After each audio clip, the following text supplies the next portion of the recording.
En 1985, l'URSS est une superpuissance en déclin. Le pays est épuisé, sclérosé. Mikhail Gorbatchev, le nouveau secrétaire général du Parti communiste, a 56 ans. Il représente la nouvelle génération qui veut moderniser le système. Nous étions dans l'impasse, notamment en ce qui concerne la course aux armements. On est allé au-delà de nos forces. L'idée a commencé à germer qu'une reconstruction économique était nécessaire. Gorbatchev lance alors la perestroïka, une libéralisation de l'économie et de la politique dans le cadre du régime communiste. Il permet la critique du système. En Europe de l'Est, les pays satellites commencent à s'émanciper. En 1989, le mur de Berlin tombe et Moscou laisse faire. Gorbatchev a donné à nos troupes l'ordre de rester dans les casernes. Nos troupes sont donc restées dans les casernes. Gorbatchev avait apporté une nouvelle doctrine.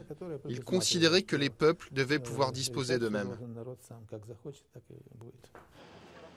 Ce vent de liberté déborde vite des pays satellites et atteint l'Union soviétique.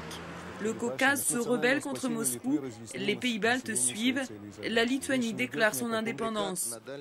Cette fois, l'intégrité de l'URSS est menacée. En janvier 1991, Moscou intervient, l'armée tire sur les manifestants.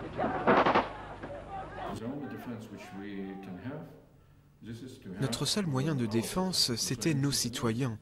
Les citoyens lituaniens étaient très préoccupés par notre indépendance et ils pouvaient ensemble défendre nos principaux bâtiments. Des centaines de milliers de personnes se sont rassemblées autour de notre tour de télévision. Ils n'avaient pas peur. 14 d'entre eux sont morts.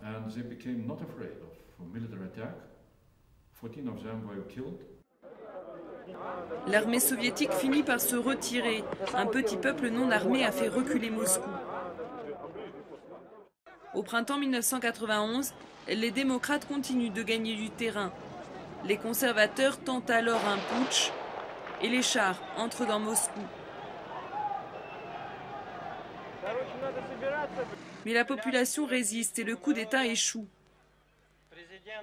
Dans les mois qui suivent, les républiques soviétiques proclament une à une leur indépendance.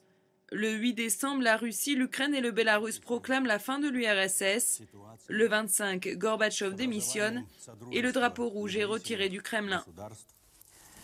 Я прекращаю свою деятельность на посту президента СССР.